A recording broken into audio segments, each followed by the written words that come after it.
Ken, looking at the 26 that you had out there, is Sam Gray perhaps missing? Is that reflective of your team tomorrow? No, Sam's okay. He was a little bit off this morning, actually. He's just a little bit unwell, so we wouldn't put him out there. We don't need to. We won't take a risk with him, though, but he'll be fine.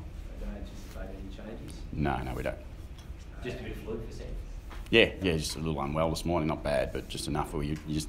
This time of the year, you just don't keep him around the rest of the group in case it gets worse. Tommy Jones, is he all right? Yeah, he's fine. Yeah, no, he'll play. Darcy as well?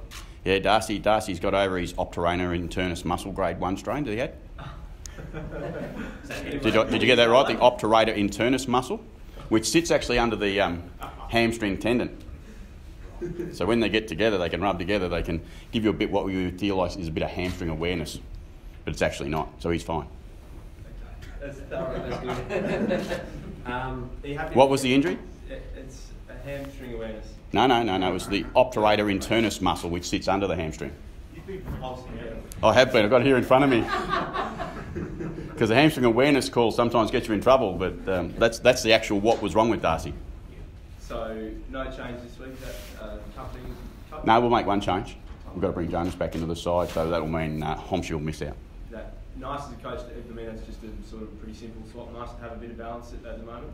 Yeah, we've had a really good consistent run now over 4 or 5 week period where we've only made 2 or 3 changes probably, and Jack got back in last. Played his role, played really well, Jack, to be honest, last week. But the balance of the team and Jonas's form was obviously the overriding factor where he was going to come back in. Is that sort of thing week to week with those defenders where that's also a little bit opposition matchup driven, tall forwards? Yeah, it can be. There's no doubt it can be, but more often than not, we're picking out what we would consider the best balance and the best 7 for every week. Did you consider both the Jacks? I mean, I know the side's playing really well, but coming up against their old side, or they're banging the door down and playing great footy, or did you just say, boys, you just got to keep on the same, unfortunately? Yeah, pretty much. But, I mean, if we separate them, Jack Trengrove's been in great form all year, and he's just waiting for an opportunity probably, and our midfield group being pretty strong.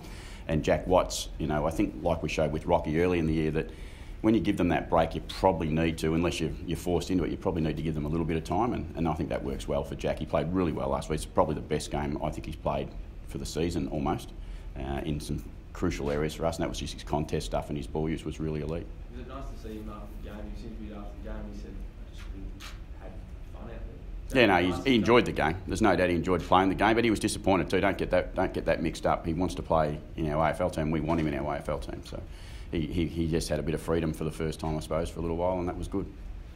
What about Melbourne? They are a quality side. This looms as a really, really big game, 8-point. Yeah, it's a big game. It's no doubt. It's a Friday night game. It's big 2 teams who are obviously level on points on the ladder, who are both striving to finish as high as we possibly can, and both play a pretty similar brand, play a pretty contested game of football. So it'll be on. It'll be a pretty fierce contest. I have no doubt about that. And the team that can hang there probably for the longest will end up in front now, and we're just hopeful that's us. What's good about Melbourne?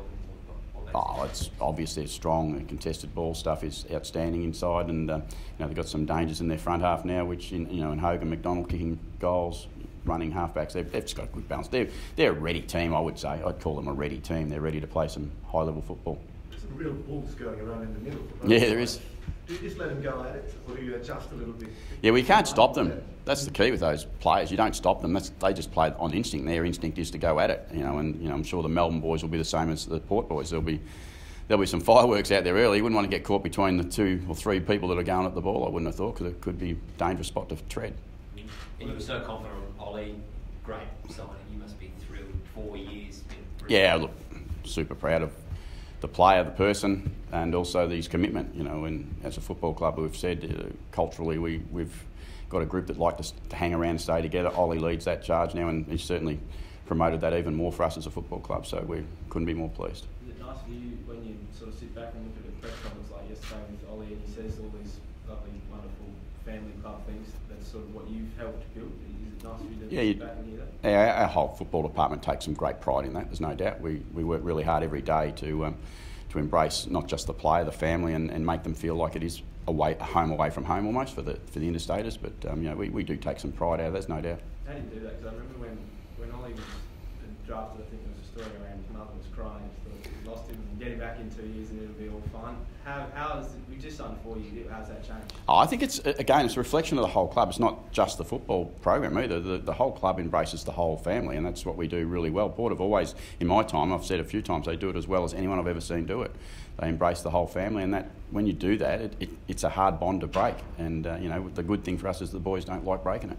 Jack, some have said that if and when he does come back, maybe use him a bit more on a wing. Is that something you'll consider? Who's the someone? It's Rooch. I'm sorry, Rooch. I'm sorry, Rooch, but it looks like Jack will still be coming back into our side at the right moment to play in our forward line. Chad, more of a midfielder now. He's found some real form last couple of weeks. Isn't that right? Again, reading Chad's article, it suggests that he is, doesn't it?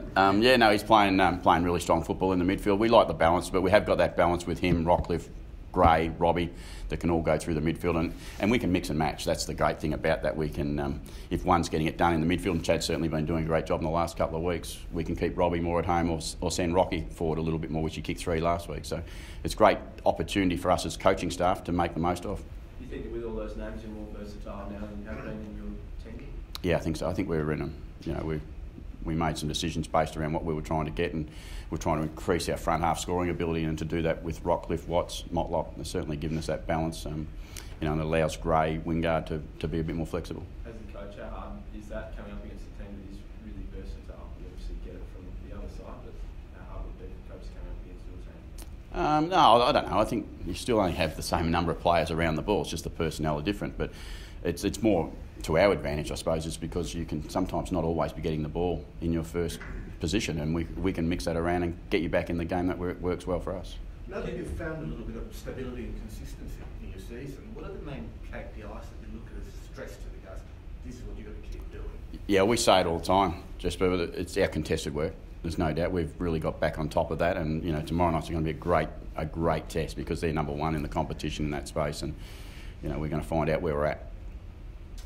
Ken, just getting back to the injuries, the lack of soft tissue injuries that the clubs had this year compared with most other clubs, and obviously the Crows are polar opposites at the moment. How have you done that? Is it a credit to the program, to your staff? We need a bit of luck. You also need a little bit of luck, and we haven't escaped totally ourselves this year. We've had a number of opportunities this year where we've had soft tissues go on, but we haven't had probably a heap at the one time. So we managed the program really well. We've had a great program here for a significant period of time, and we had a transitional period when Darren left, but the people who worked under Darren kept the program the same. So we've had continuity of programs, and that really works for us. Doesn't mean it's right or wrong. Other clubs in the AFL, there's plenty of injuries in the AFL. It's a brutal game that they play, so I don't read too much into whose program is better or worse. I think it's just a bit of luck sometimes. Have you trained your finishing at all this week around goals? I'm sure there was a couple last week sitting there in the stands that yeah, we train it we trained every week, but it doesn't mean it's going to transfer every week. And some days you get a good result. Last week I don't know what we kicked, 10 or 12 points, 18, 10 or something like that. So we did kick quite accurately, but we did still also miss 3 or 4 shots that you'd like to convert. But we like that every week. Every side's like that, but we certainly work at it every week.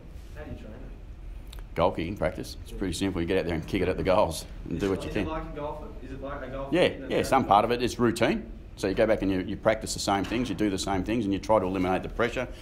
And at training, you don't have the crowd, you don't have any of those scoreboard influence, but you do your best work to try and create the same influences. And I suppose an extension of that, when a Westhoff, for example, sort of passing it off from 40 metres, is that something you want to see? Is that what you've trained, or is that something you'd rather not see? We allow the players to play what they see a little bit, and you've got to be a little bit flexible in that space. He was kicking the ball to Robbie Gray, a little bit closer to goal.